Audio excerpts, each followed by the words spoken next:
Saya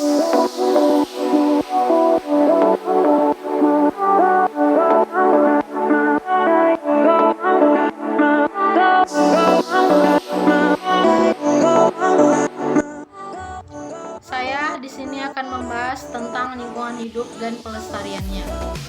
Pengertian lingkungan hidup.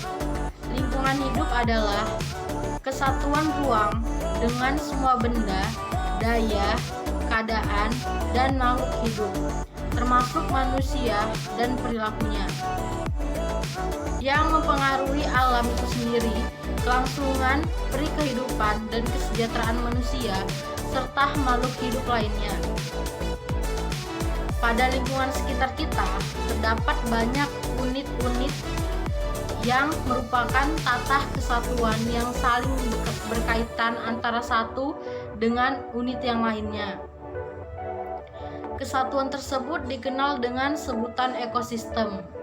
Kita dapat melihat contoh ekosistem misalnya pada akuarium.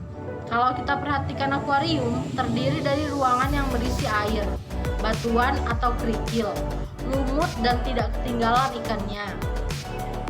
Jika kita ambil contoh ekosistem yang ada di alam, adalah terdapat pada kolam, danau, sungai, laut, rawa, dan lain sebagainya.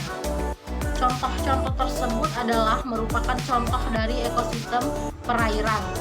Sedangkan untuk contoh ekosistem darat, misalnya laut, padang rumput, gurun pasir, dan lain sebagainya. Sehingga dengan demikian pengertian ekosistem adalah tatanan dari unsur-unsur lingkungan hidup yang merupakan suatu keseimbangan, stabilitas, dan juga dalam bentuk produktivitas lingkungan. Kita masuk yang kedua. Di sini ada unsur-unsur lingkungan hidup.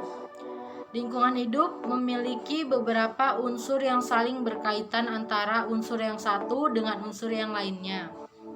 Unsur lingkungan hidup tersebut terdiri dari unsur abiotik, unsur biotik, dan unsur sosial budaya. Berikut ini akan diulas secara singkat masing-masing unsur lingkungan hidup. Yang A, ada unsur abiotik.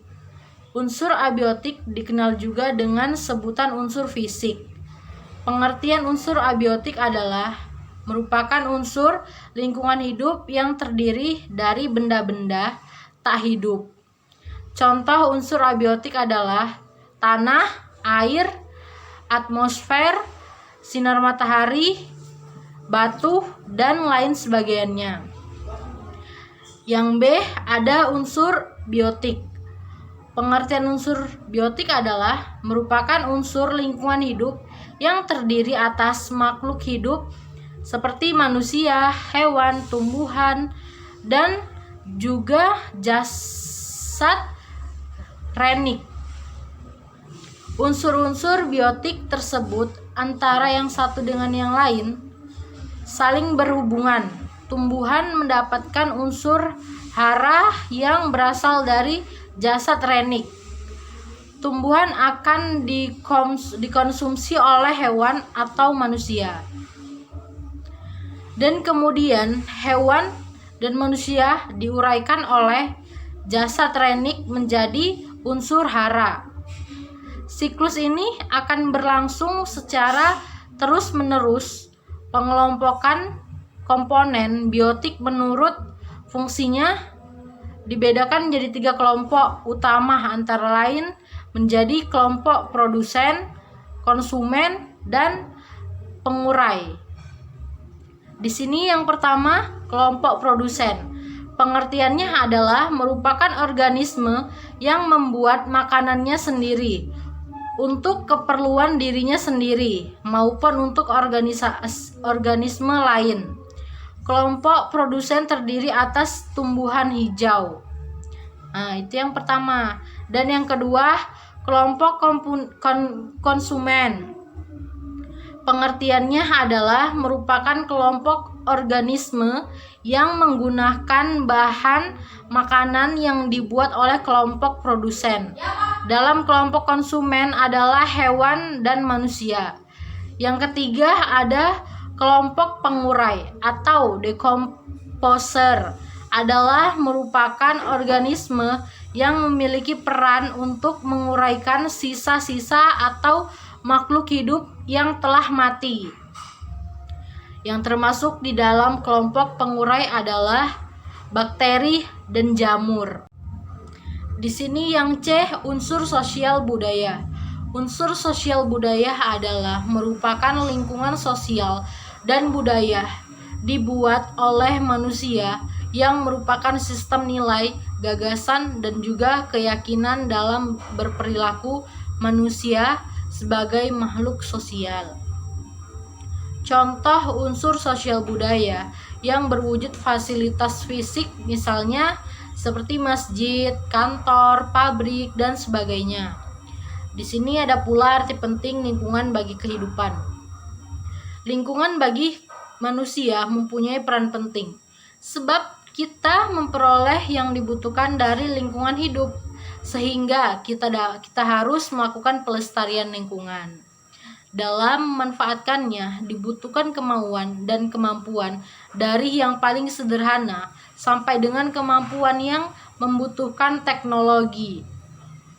Sebagai contoh, peran lingkungan terhadap manusia adalah udara yang ada di sekitar kita dapat dipakai untuk pernafasan, dan air dipakai untuk minum. Tanah yang ada dapat dipakai untuk tempat tinggal, produksi pertanian, dan pemanfaatan lainnya. Lingkungan hidup juga mempunyai fungsi sebagai tempat tinggal dan tempat mencari makan. Dengan demikian, usaha pelestarian lingkungan hidup memang sangat diperlukan. 1. Lingkungan sebagai tempat tinggal atau habitat. Di sini juga ada pengertiannya. Lingkungan dapat berfungsi sebagai tempat tinggal makhluk hidup, dan masing-masing makhluk hidup akan membentuk suatu kelompok. Sebagai contoh, manusia membentuk suatu kelompok yang mendiami suatu daerah sehingga terbentuk masyarakat.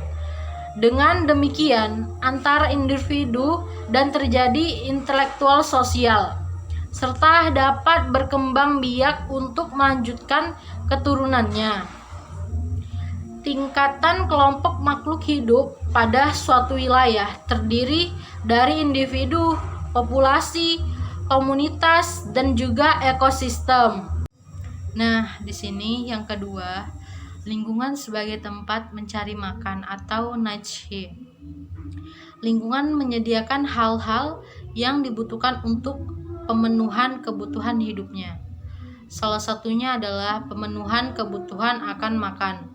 Dalam pemenuhan hidupnya, makhluk hidup akan saling berinteraksi antara yang satu dengan yang lainnya, sehingga terbentuklah piramida makanan. Apabila rantai dalam piramida terputus, maka akan terjadi gangguan pada yang lainnya. Di sini kita akan masuk ke dalam bentuk-bentuk kerusakan lingkungan hidup. Yang pertama itu ada letusan gunung berapi. Letusan gunung berapi adalah merupakan salah satu dari aktivitas vulkanisme. Ini adalah gejala alam yang mana manusia tidak sanggup untuk menahannya. Letusan dari gunung berapi berakibat rusaknya lingkungan hidup. Yang kedua ada gempa bumi. Gempa bumi merupakan sentakan lapisan dari bumi karena adanya tenaga endogen atau tenaga yang berasal dari dalam bumi. Berbagai kerusakan dapat timbul karena adanya gempa bumi. Kita masuk yang ketiga, ada angin topan. Dengan terjadinya angin topan dapat menimbulkan kerusakan di lingkungan, misalnya saja terjadi kerusakan pada bangunan rumah, menumbangkan pohon dan lain sebagainya. Di sini kita akan masuk ke dalam kerusakan lingkungan hidup karena perbuatan manusia. Perbuatan dari manusia dapat menimbulkan terjadinya pencemaran dan banjir. 1. Pencemaran air.